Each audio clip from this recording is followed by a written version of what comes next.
ব্যাপারে একটাই ফতোয়া, তাদেরকে যেখানেই পাওয়া যাবে সেখানেই তাদের গর্দান থেকে তাদের মাথাকে আলাদা করে দেওয়া প্রত্যেকটা মুসলিমদের উপরে ওয়াজিব। রাইনামা তুকিফু উকিদু ওয়া উত্তিরু তাকতিলা।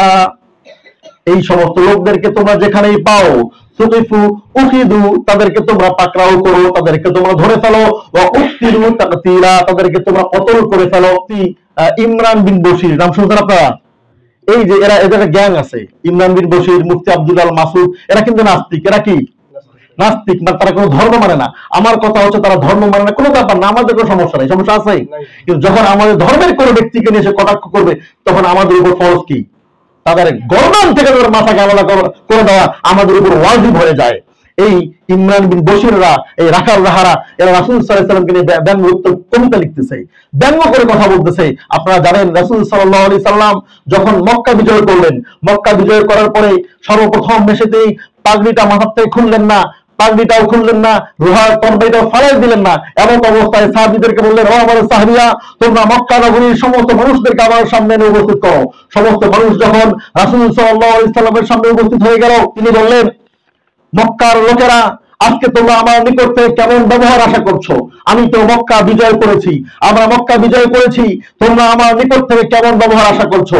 এই মক্কার লোকেরা তখন বলতেছিলেন, ইয়া রাসূলুল্লাহ, হে আল্লাহর নবী, আজকে আমরা আপনার নিকট থেকে এমন ব্যবহার আশা করছি, একজন চাচার নিকট থেকে একজন ভাতিজা যেমন ব্যবহার আশা করে, আমরা তেমন ব্যবহার আপনার নিকট থেকে আশা করছি। আমরা আপনার নিকট থেকে তেমনই ব্যবহার আশা করি, একজন বড় ভাইয়ের নিকট থেকে একজন ছোট ভাই যেমন ব্যবহার আশা করে, আমরা তেমন ব্যবহার আপনার নিকট থেকে আশা করছি। আপনারা জানেন ওই সমস্ত লোক তারা, যারা সেখানে দাঁড়িয়েছিল, তারা হচ্ছে ওই লোকেরা যারা সুমাইয়া রাদিয়াল্লাহু তাআলা আনহাকে ইসলাম ধর্ম গ্রহণ করার অপরাধে তার লজ্জার স্থানে বর্ষা দিয়ে আঘাত করে তাকে হত্যা করেছিল। তারা ছিল ওই সমস্ত লোকেরা যারা বিলাল হাবশী রাদিয়াল্লাহু তাআলা আনহুকে উত্তপ্ত বালুর উপরে রেখে তাকে নির্যাতন করেছে, তার গলার মধ্যে রশি লাগিয়ে দিয়ে তাকে মক্কার নগরীতে, মক্কার অলিতে গলিতে ঘুরিয়েছিল। এই সমস্ত কাফের তারা ছিল যারা রাসূল সাল্লাল্লাহু আলাইহি সাল্লামকে সহ তার পরিবারকে 3 বছর অবরুদ্ধ করে রেখেছিল।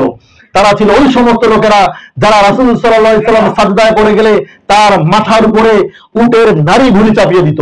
ওই সমস্ত লোক তারা ছিল, ওই সমস্ত কাফির তারা ছিল যারা রাসূল সাল্লাল্লাহু আলাইহি সাল্লামকে পাগল করে বাচ্চাদেরকে লেলিয়ে দিত তার পিছনে। ওই সমস্ত লোক তারা ছিল যারা সর্বদাই রাসূল সাল্লাল্লাহু আলাইহি সাল্লামকে হত্যা করবার ষড়যন্ত্রে লিপ্ত ছিল। আর এই সমস্ত লোকেরা আল্লাহর নবীকে বলছে, ইয়া রাসূলুল্লাহ, আমরা আপনার নিকট থেকে একজন ভাতিজা যেমন ব্যবহার আশা করে তেমন ব্যবহার আশা করছি। এই মুহূর্তে রাসূল সাল্লাল্লাহু আলাইহি সাল্লাম তাদেরকে মাফ করে দিলেন। তিনি কি বললেন? লা তাসরিবা আলাইকুমুল ইয়াউম, আজকে আমি তোমাদের ব্যাপারে এই কথাই বলবো যে কথা হযরত ইউসুফ, আমার ভাই ইউসুফ তার ভাইদের ব্যাপারে বলেছিলেন, আজকে আমি তোমাদের সকলকে ক্ষমা করে দিলাম। সম্মানিত উপস্থিতি, তাহলে এত নরম মন মানসিকতা পৃথিবীর আর কোন মানুষের আছে? হতে পারে? আপনাকে মারবার জন্য সর্বদাই যারা প্রচেষ্টা করে, আপনি এই সমস্ত লোকদের ক্ষমা করে দিলেন। যদি তিনি বলতেন, সাহাবীদেরকে বলতেন, ও আমার সাহাবীরা, এই সমস্ত লোক যারা আমার সামনে দাঁড়িয়ে আছে, এদের গর্দান থেকে এদের মাথাটাকে আলাদা করে দাও, এই কাজটা করতে ওই সাহাবীদের 1 সেকেন্ড সময়ও লাগতো না। লাগতো? সাহাবীরা যুদ্ধ করে আসছে, তাদের তরবারিগুলো হাতের মধ্যে রয়েছে, এই তরবারি দিয়ে 1 সেকেন্ড লাগবে না একটার করে মাথার থেকে, গর্দান থেকে মাথা আলাদা করে দিতে। এমন অবস্থায় তিনি তাদেরকে মাফ করে দিলেন। কিন্তু তারপরেও তিনি মাফ করেন নাই 14 থেকে 15 জন ব্যক্তি। এই সমস্ত ব্যক্তিরা ছিল শাতিমে রাসূল। এই সমস্ত ব্যক্তিরা কি ছিল?